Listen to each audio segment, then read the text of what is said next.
জানে কোথায় বাকি ক্রিমিনাল আছে, নাজরুল রহমান আছে, মানে সমস্ত ক্রিমিনালদের ওই শয়তান জানে। ওই শয়তান সাবির কোথায় আছে, পটলের ছেলে সাবির, খবরের ছেলে রাজা কোথায় আছে, সমস্ত ক্রিমিনালের খবর ওই শয়তান জানে।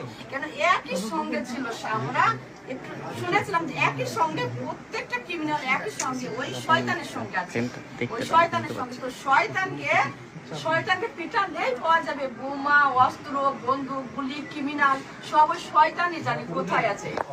ক্রিমিনাল পুলিশকে দিয়ে তো ভয় পাইয়ে যাবে, লোকে বলতে পারে না।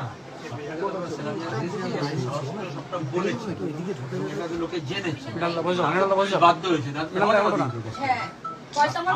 প্রথম থেকে আমরা ওই দাবিটাই করছি যে যত অস্ত্র আছে, বোমা আছে, সব উদ্ধার করতে হবে, যত ক্রিমিনাল তাকে ধরতে হবে, আর এদেরকে একেবারে উদাহরণের মতো শাস্তি দিতে হবে, যাতে কেউ ভবিষ্যতে এরকম সাহস না করতে পারে। ওদেরই পাচ্ছে না, ওদের বাড়ি আগুন লাগিয়ে দিচ্ছে না কেন? পুলিশ নেই, ক্ষমতা নেই পুলিশের যে অনেক বড় হাত, আগুন লাগাবে, পাহারা দিচ্ছে ওই বাড়ি, পুলিশ ওদের বাড়ি ভাঙচুর কেন করছে না? ওরা আজকে আমি আরেকটা কথা বলবো, এটা বলতে চাই যে আজকে যদি ওই টিএমসি পার্টির একটু হাতে টিএমসি পার্টির যদি হাতে একটু লাগতো, যদি ওরাই নিজেই মারতো হাতে, তো বলতো সিপিএম পার্টি মেরে সিপিএম পার্টির মা বোনদের উপর অত্যাচার করে, তাড়িয়ে দিয়ে, ঘর দুয়ার ভাঙচুর করে লুটপাট করতো ওই শয়তানের দলরা। পুলিশ কিচ্ছু বলতো না, বলতো যে তুমি আমার গাউলকে মেরেছো, আমার আনোয়ারকে মেরেছো, এমন করতো। পুলিশ কিচ্ছু করতো না। আজকে তামান্নাকে মেরেছে, শুধু তামান্নার মা বাবা দিদিকে ভোট দেয়নি। তামান্না হয়তো ভবিষ্যতে দিদিকে ভোট দিত না, কে বলতে পারে? দিদি গ্যারান্টি দিতে পারবে না? আমি পারবো যে তামান্না ভবিষ্যতে হয়তো দিদিকে পছন্দ করতো, যেহেতু তামান্না প্রতিবাদী, যে প্রতিবাদ করে তাদেরকে ভালোবাসে, শ্রদ্ধা করে।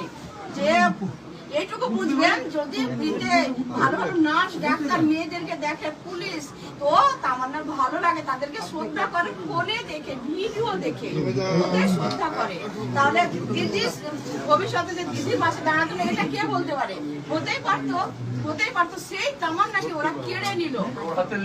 হ্যাঁ, সব ওর হাতে, সব আমার মায়ের হাতে। ওই যে ছবিগুলো, ওই যে মেয়েগুলো করেছে, ওগুলো সব মেয়ে করেছে, সব কাগজের ফুলগুলো বানিয়েছে, সব তামান্না করেছে। তামান্নার গাদা স্মৃতি রেখে গেছে, ওইটুকু তামান্না 9 বছর বেরোয়নি।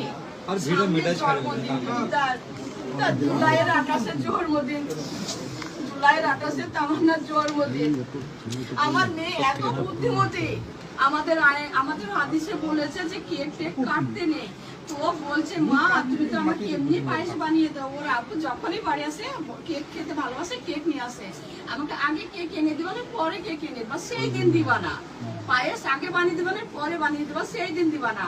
আমার মা, আমার ওই ফুটফুটি ছোট্ট মা, এত বুদ্ধিমতী, মানে সব দিকে খেয়াল। সে যে শুধুই খেলা করেছে, নিচে বেড়েছে এটা নয়, সে সংসারের কাজ, পড়াশোনা, সে সব দিকে তার খেয়াল। ওই জন্য মনে হচ্ছে ওই এক প্রতিবাদী নিয়ে নামাজ পড়া, পড়াশোনা হয়,